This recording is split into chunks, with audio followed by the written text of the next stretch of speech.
दोस्तों ये है नेपाल का खूबसूरत और बेहद खास शहर पोखरा। बता दें कि ये शहर न सिर्फ नेपाल की टूरिज्म कैपिटल कहा जाता है, बल्कि इसे हिमालय की गोद में बसी एक स्वर्ग जैसी जगह भी माना जाता है। पोखरा कास्की जिले का प्रमुख शहर है और ये गंडकी प्रदेश की राजधानी भी है। ये शहर नेपाल की राजधानी काठमांडू से करीब 200 किलोमीटर पश्चिम में मौजूद है और यहाँ से हिमालय की अन्नपूर्णा रेंज की चोटियाँ साफ दिखाई देती हैं। खासकर मशहूर माछा पृच्छे, जिसे फिश टेल माउंटेन भी कहा जाता है। अगर आप किसी ऐसी जगह की तलाश में हैं जहां प्रकृति, शांति और साहसिक खेल तीनों का बेहतरीन मिश्रण मिले, तो पोखरा आपके लिए एक परफेक्ट डेस्टिनेशन है। अब बात करें पोखरा की ज्योग्राफी की।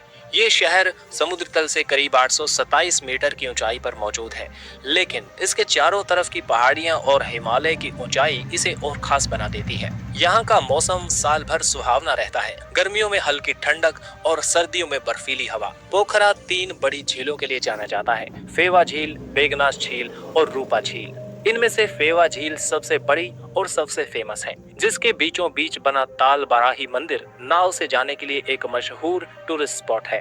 इतिहास की बात करें तो पोखरा का इतिहास काफी प्राचीन है। पुराने समय में ये शहर व्यापार का एक प्रमुख केंद्र हुआ करता था, खासकर भारत और तिब्बत के बीच होने वाले व्यापार के लिए। गोरखा साम्राज्य के दौरान ये इलाका धीरे धीरे विकसित हुआ और फिर नेपाल के एक बड़े शहर के रूप में उभर कर सामने आया। यहाँ पर बसे लोग खास तौर पर पहाड़ी जनजातियों से ताल्लुक रखते हैं, जैसे गुरुंग, मगर और नेवार समुदाय, जिनकी संस्कृति आज भी यहाँ की गलियों, मेलों और त्योहारों में झलकती है। अगर बात करें जनसंख्या की, तो 2021 की जनगणना के अनुसार पोखरा शहर की आबादी करीब 5 लाख के आसपास है। यहाँ के लोग मुख्यतः नेपाली भाषा बोलते हैं, लेकिन आपको हिंदी और अंग्रेजी बोलने वाले, समझने वाले लोग भी आसानी से मिल जाएंगे, खास तौर पर टूरिज्म एरिया में। यहाँ हिंदू, बौद्ध और ईसाई धर्म के लोग भी शांतिपूर्वक रहते हैं। पोखरा की संस्कृति बहुलतावादी है, यानी अलग अलग जाति, धर्म और परंपराओं का समावेश आपको यहाँ देखने को मिलेगा। अब बात करें अर्थव्यवस्था की, तो पोखरा की अर्थव्यवस्था सबसे ज्यादा टूरिज्म पर आधारित है। हर साल लाखों की संख्या में देशी और विदेशी टूरिस्ट यहाँ आते हैं। चाहे पैराग्लाइडिंग करनी हो, ट्रैकिंग पर जाना हो या सिर्फ फेवा झील के किनारे बैठकर सुकून लेना हो, यहाँ कई एडवेंचर एक्टिविटीज होती हैं, जिनकी वजह से ये युवाओं और बैकपैकर्स के बीच खासा लोकप्रिय है। साथ ही यहाँ पर होटल, होम स्टे, रेस्टोरेंट और लोकल मार्केट्स की वजह से कई लोगों को रोजगार भी मिलता है।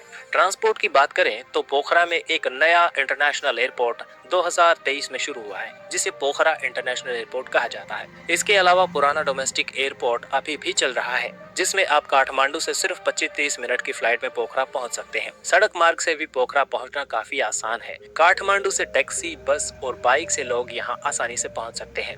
अब बात करें यहाँ के मुख्य आकर्षणों की, तो पोखरा में देखने और अनुभव करने के लिए बहुत कुछ है। देवी का झरना यहाँ पर एक रहस्यमयी झरना है, जो जमीन के अंदर चला जाता है। गुप्तेश्वर गुफा देवी के झरने के पास में ही मौजूद है, जहां शिवलिंग मौजूद है।